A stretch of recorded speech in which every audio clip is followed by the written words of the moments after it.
একটা বাড়ি যেটাকে দেখলে মনে হয় যেন সাধারণ একটা 18 সালের পুরনো ভবন, কিন্তু আপনি জানেন কি এই ভবনটাই পৃথিবীর সবচেয়ে সুরক্ষিত জায়গা। এর প্রতিটি দেওয়ালের পেছনে লুকিয়ে আছে অদৃশ্য অস্ত্র, গোপন সেন্সর, ভূগর্ভস্থ টানেল আর মুহূর্তে প্রেসিডেন্টকে অদৃশ্য করে ফেলার মতো প্রযুক্তি। আজকের ভিডিওতে আমরা ঢুকে যাচ্ছি হোয়াইট হাউস নামের সেই রহস্যের ভিতর, যার উপর নির্ভর করে পুরো আমেরিকার অস্তিত্ব। আপনি এখন মাকড়সার জালের ভেতর। মাকড়সার আরেকটি এপিসোডে আপনাকে স্বাগতম। জানা অজানা তথ্য, অবাক করা সত্য, এটা মাকড়সা, যেখানে প্রতিটি গল্পের ভিতর লুকিয়ে আছে রহস্য। দেখতে থাকুন মাকড়সার চোখে, মাকড়সার জালে জড়িয়ে থাকা জানা অজানা তথ্য। 1792 সাল, পৃথিবী তখন যুদ্ধ আর সাম্রাজ্যের অস্থির সময়ে। মার্কিন প্রেসিডেন্ট জর্জ ওয়াশিংটন সিদ্ধান্ত নিলেন দেশের প্রধান নেতার জন্য এমন একটা বাড়ি বানানো হবে যেখানে তিনি থাকবেন, কাজ করবেন এবং যুদ্ধ পরিস্থিতি নিয়ন্ত্রণ করবেন, এবং সবচেয়ে গুরুত্বপূর্ণ নিরাপত্তা থাকবেন। 18 সালে তৈরি হলো হোয়াইট হাউস, কিন্তু কেউ জানতো না এই সাধারণ দেখতে বাড়িটাই একদিন হয়ে উঠবে পৃথিবীর সবচেয়ে অপ্রবেশযোগ্য দুর্গ।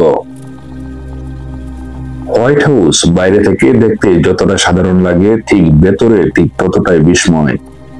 এখানে রয়েছে মোট 132টি রুম, যার বাথরুম সংখ্যা 35টি, মোট দরজা 412টি, জানালা আছে 147টি, 7টি সিঁড়ি, 3টি লিফট এবং টোটাল 6 তলা বিশিষ্ট। কিন্তু রহস্য এখানেই না। ভবনের ভেতরে আছে আরো সিনেমা হল, বোলিং এলি, library, jogging track, secret medical room, প্রেসিডেন্টের প্রাইভেট জিম, ফুল ডেকোরেশন রুম এবং এমন কয়েকটি ঘর যেখানে সাধারণ স্টাফও ঢুকতে পারে না। এগুলোই হোয়াইট হাউসকে শুধু বাড়ি নয়, বরং এক রহস্যের রাজপ্রাসাদে পরিণত করেছে। সম্পূর্ণ হোয়াইট হাউসকে 3 ভাগে ভাগ করা হয়: ইস্ট উইং, ওয়েস্ট উইং এবং এক্সিকিউটিভ রেসিডেন্স। ইস্ট উইং, এখানে ফার্স্ট লেডির অফিস, মাল্টিমিডিয়া রুম এবং সিক্রেট সার্ভিসের একটা বিশাল অংশ অবস্থান করে। ওয়েস্ট উইং, এটাই পৃথিবীর সবচেয়ে শক্তিশালী অফিস ভবন। এখানে আছে oval office, cabinet room, situation room যেটা যুদ্ধকালীন কমান্ড সেন্টার হিসেবে কাজ করে, এবং press briefing room. Executive residence, এখানে প্রেসিডেন্ট এবং তার পরিবার থাকে, কিন্তু এখানে অনেক জায়গা আছে যেখানে কেউ প্রবেশ করতে পারে না একমাত্র সিক্রেট সার্ভিস ছাড়া।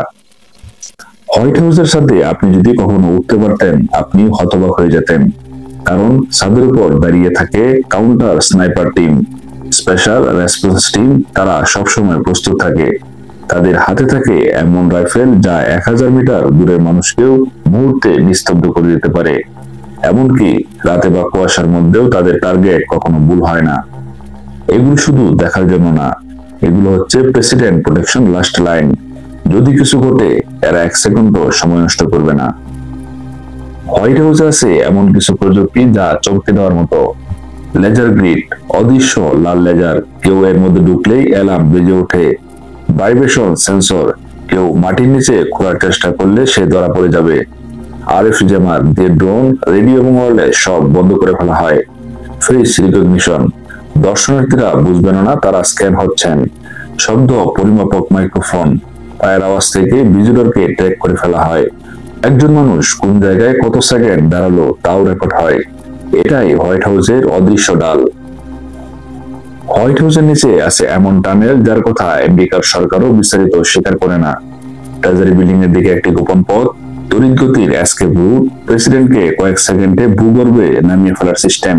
কিছু পথ সরাসরি কমন সেন্টারে সংযুক্ত।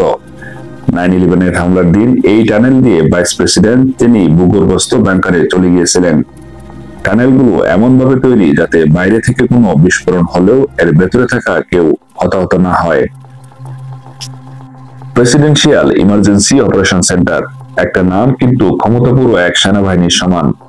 এই বাংকারে রয়েছে ব্লাস্ট প্রুফ দরজা, আলাদা অক্সিজেন সিস্টেম, খাবার ও পানি সংরক্ষণ ব্যবস্থা, পারমাণবিক বিস্ফোরণ প্রতিরোধ, আলাদা কমিউনিকেশন সিস্টেম এবং মিলিটারি স্যাটেলাইট লিঙ্ক। এখানে প্রেসিডেন্ট কয়েক সপ্তাহ থেকেও পুরো দেশ চালাতে পারবেন। এটি এমন ভাবে তৈরি যেন একটি দেশ ধ্বংস হলেও প্রেসিডেন্ট জীবিত থেকে নেতৃত্ব দিতে পারেন। সিচুয়েশন রুম বা গোপন যুদ্ধ কক্ষ, ওয়েস্টিং এ অবস্থিত এই কক্ষটাই হোয়াইট হাউসের মস্তিষ্ক। এখানে আছে encrypted video conference, live satellite feed, top secret meeting room, সামরিক নিয়ন্ত্রিত সিস্টেম এবং nuclear command briefing channel.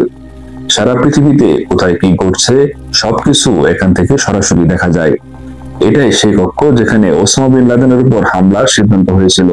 White হাউসের জানালাগুলো সাধারণ কোনো জানালা নয়, এগুলো 3 স্তরের bullet proof, anti blast, fire resistant, pressure rated.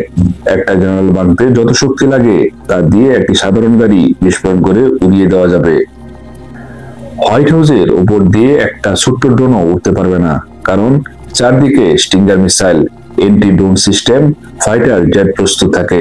অদৃশ্য রাডার ড্রোন যে মুহূর্তে হোয়াইট হাউসের আকাশে অনুমতি ছাড়া কিছু ঢুকে মাত্র 30 সেকেন্ডের মধ্যে সেটি ধ্বংস করে দেওয়া হয়। হোয়াইট হাউস মানে সিক্রেট সার্ভিস। তারা ছায়ার মতো থাকে, কখনো চোখে পড়ে না, কিন্তু সর্বত্র। তাদের কাজ প্রতিটি খাবার স্ক্যান করা, অতিথি শনাক্ত করা, সন্দেহজনক শব্দ রেকর্ড করা, প্রেসিডেন্টের গাড়ি দি বিস্ট রেডি রাখা, ঘড়ির কাঁটার মতো টাইমিং ফলো করা। তারা প্রেসিডেন্টের একেবারে কাছে থাকে না, তারা থাকে তার আগের ধাপে, অদৃশ্য জায়গায়। ওভাল অফিস, যেটাকে বলা হয় পৃথিবীর ক্ষমতার কেন্দ্র। ওভাল অফিস দেখতে যতটা শান্ত, ভেতরে লুকিয়ে আছে আরো রহস্য। সম্পূর্ণ সাউন্ড প্রুফ, কোথাও মাইক্রোফোন নেই, গোপন ফোন লাইন, আলাদা নিরাপত্তা সার্কিট এবং প্রেসিডেন্টের স্পেশাল ডেস্ক। এখানে বসেই বিশ্ব পরিবর্তনের সিদ্ধান্ত হয়। এটাই ক্ষমতার কেন্দ্রস্থল। প্রতিদিন এখানে 90-এর বেশি মানুষ কাজ করে। একদিনে 140 জনের খাবার তৈরি হয়। টেস্ট, ডিনার, ফটো সেশন, বৈঠক সব চলে, কিন্তু প্রতিটি কাজের পেছনে থাকে নিরাপত্তার অদৃশ্য নেটওয়ার্ক। দেখতে সাধারণ একটা বাড়ি, যেখানে রয়েছে 132টি রুম, গোপন টানেল, স্নাইপার, লেজার, রোবোটিক প্রতিরক্ষা, ভূগর্ভস্থ ব্যাংকার আর প্রযুক্তি যা আমরা কল্পনাও করতে পারি না। এটাই হোয়াইট হাউস। দেখতে সাধারণ, কিন্তু ভেতরে লুকিয়ে আছে পৃথিবীর সবচেয়ে শক্তিশালী ও সুরক্ষিত সাম্রাজ্য। এটাই পৃথিবীর সবচেয়ে সুরক্ষিত বাড়ি।